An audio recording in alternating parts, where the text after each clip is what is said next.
But in terms of, like, we're talking about the tropes and that sort of stuff then. So obviously, modern boomer shooters are bringing back the old stuff. Is there something that you wish perhaps that, isn't being included in newer boomer shooter games that are in older games that you wish they'd bring back? Rocket jumping. Rocket jumping would be pretty dope. I heard backtracking. Mayo, what? Talk us about it. Backtracking. I mean, it depends on the experience you're trying to make. Like I don't want Mullet Mad Jack to have backtracking. But sure. But if your game is emphasizing exploration, then sure. I mean, good backtracking can be good, especially if you have spawns to complement it. Because if you end up, backtracking a whole bunch and there's no new enemies that spawn in, one, that can get a little boring, and two, it can get a little confusing knowing if you should be backtracking or not. That's the worst feeling. You're like, am I supposed to be backtracking? That's a bad feeling. And so sometimes I like that. I like the innovation of where, like, if you're backtracking, like, a new enemy might be there when it wasn't there before, and you just get that little clue that, like, okay, I'm on the right path. Dark Ages does that pretty well. Yeah. So, like, I like it in that context, as long as the action complements it. Mm-hmm. The reason I said backtracking was a little bit more in line with, like, Romero's ideas with the first Doom. It's not so much that you're having to go back like you would in survival horror, just sort of go back to the room you didn't go to, but sort of have a reason to keep cycling back and forth, kind of sprinting back and forth, that kind of thing. I really really into the idea that you start to map in your head the level physically by the time you've left it. So it starts to really feel like you're having to immerse yourself, because you're having to treat it like it's got, I guess it's not, immersive is such a generic word, but the idea is that you realize the functionality of the place as it's being presented to you. You're like, okay, I think immersive is the perfect word for this, honestly. Yeah. I love Sentinel Command Station in the Dark Ages. Yes. Precisely because of this. It's not really like conscious backtracking, but the map loops itself around multiple times to pass through that center arena 3 times. That's exactly the point that I was going to get to. Like, my thought was, like, Sigil 2, I think, did that really well, which is a weird example to bring up. I've only played through it like twice.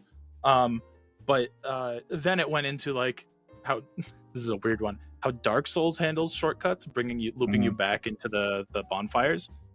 But I mean, that design philosophy works really well if you're doing that sort of key hunting Doom Quake style level design. It's a, like, naturalistic. That's kind of why I mentioned that labyrinthine design before. Just that kind of interlocking. Basically, everything together Wolfenstein 3D doesn't do. That's it. Yeah. Yes. Exactly. Unfortunately, I've been playing higher ceilings are always a good thing too. Yeah. Quake 2 does it pretty well.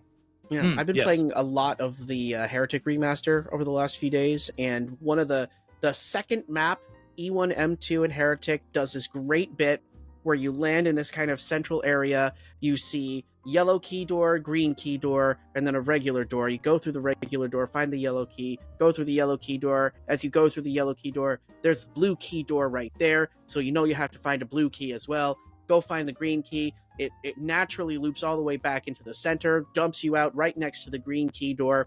You go through the green key door, do all that. Blue key, you already know where the blue key door is, so all you have to do is just make your way back, fight your way through, and it's this great sort of environmental storytelling that tells you you're going to have to go to all these places without ever having to make you search for it too hard. I like the labyrinthine design that makes you go, okay, if I turn this way, I'll go here, I'll turn that way, I go there. Which paths do I have to explore first? Kind of like Hyacsho was talking about the Dungeons and Dragons inspiration.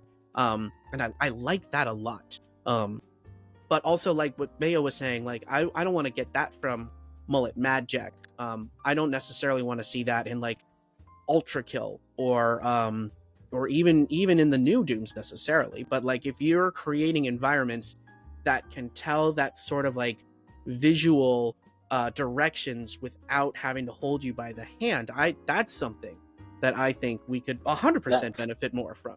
That's one of the biggest keys of the retro shooters that I think people really loved about them, the ones that were really well done that way. Would love to see more of that. But I want my handheld. No. I will hold your hand, Trav. No- I will hold your no hand yellow and we will paint- get no through yellow together. paint for you. What? Actually, that's a, so I'm gonna jump in. Sorry. I mean, Apologize, motherfucker. Oh. That's right. You need to stand up and be like, I'm Hyacsho, bitch. I'll do what I want. Not in I'm this the accent. least of a though, 'cause man I here, don't know but what I it understand. is. Be a man.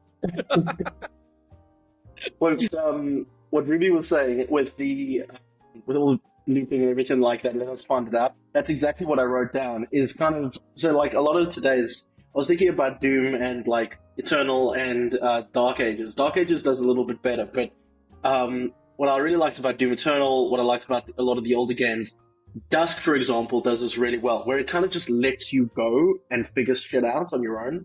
And I think a lot of games need to do more of that these days. Mayo, I know you're a big fan of Resident Evil and things like that, so I'd be curious to what you think about the more modern editions and how they yellow paint things, I guess. I haven't played the games as much myself, but I do like them. So for me, what I'd really like them to try and maybe do a little bit more of is let the gamer actually figure out the mechanics on their own without developers being scared that gamers are going to get frustrated and put the game down. I mean, a lot of the time, the funnest part of the game is actually, oh, I didn't know we could do that, holy fuck! And then jumping in and doing that thing 20 times. I use Dusk as an example because I really like Dusk, and you can do a lot of experimentation with its gameplay there. So, yeah, that's something I wish they would do a bit more of instead of a lot of hand-holding tutorials. The modern Doom games do a lot less of that, I think. Depending. And I think you can switch the tutorials off now. It depends on the game, and this isn't just Doom. It's a lot of games. Like hell, I just played Shinobi, and it's the same kind of thing. Oh, yeah. Like when there are so many core mechanics that you have to understand in order to find the game fun, you cannot risk not telling the player about them, right? Like Dusk. All right, yeah, Dusk doesn't have a bunch of tutorials, but what is there to Dusk? All right, there's a lot of stuff to discover, right? But you can pick it up and pull the trigger and run around, and you're in the fun zone of Dusk, right? But if you don't know how to use the flame belch in Eternal, and you're not switching your grenade types, and you're not breaking enemy weak points, and you're not restocking your ammo, then you're not in the fun zone. There's a lot more to know. And so, just like with Shinobi, there's all this stuff that the game has to tell you about, and they can't just let people play the game for 15 hours and discover what the mechanics are, because people will be bored in 30 minutes because they won't be playing it in any kind of fun way. So it's a game-to-game basis. It depends on how much there is to introduce and how important knowing all of it is, at an early stage of the game. Yeah, Eternal would have been a lot less fun if you had to, like you say, spend half the time trying to figure out the perfect combination to black belt better on Nightmare difficulty. Dude, it just showed you the first few times. Could you imagine how frustrating it would be for a casual new player to play Eternal the first time and not know that you can break the Arachnotron turret? They have to tell them. Now, could they tell them in a more elegant way than a pop-up tutorial? Sure, but they have to tell them somehow. There has to be some degree of player education for mechanics, especially when mechanics are alien to a common player, when it's not something that they would think to even do. And that's the thing with Doom, the Dark Ages, and Doom Eternal, most of that gameplay experience, even for veterans of the series, like Dark Ages now, for example, everyone from Eternal is now moving over to Dark Ages and thinking, oh, okay, cool, same game, right? And not really, so you got to kind of re-educate even the veterans as well without insulting their talent education. That's a very interesting point. Insult them, they deserve it. Without interrupting, I feel like I have a really strong opinion on that, because as someone who actually prefers games that tell me very little, and I'm biased in the fact that I've been playing video games since I was like 2 or 3 years old, so it doesn't matter what video game we're playing. I mean, sitting and playing the Shinobi demo like last week, and sure, that doesn't contain everything that's in the whole base game, but I mean, from the start, before they even give you a first tutorial, you can go off on some crazy combos if you just know how to press buttons and know how to throw shurikens and do all this stuff. So it's like, if you already know the basics of how video games function, 9 times out of 10, you're going to be able to mess around with buttons and figure some things out. And when it comes to things like Doom Eternal and shooting the turret on the Arachnotron, I understand the perspective of going, hey, we don't know that we can do this, so therefore we need to show them that they can do this. But instead of having a pop-up window, one of the worst tutorialization things ever utilized in video games, ever, in my opinion, instead, what you do is before the Arachnotron, you show that you can shoot the grenade at something that has maybe a hint of a glow or a hint or a certain, light color, something very vague, but very much so showing it's like cracks in the wall in Zelda, okay? Very simple, very easy. And so then if you use that same hue, or maybe even, there's a little crack that you can see on the Arachnotron's turret on the side of the gun or something. I think there's definitely And ways that they then could that show shows, us. yeah. Well, what about yellow No, paint? fuck So the yellow start of the paint. Arachnotron Fuck yellow film. paint, Hyacsho. Fuck yellow paint. So hold on. Yeah, just throw yellow paint all over the Arachnotron.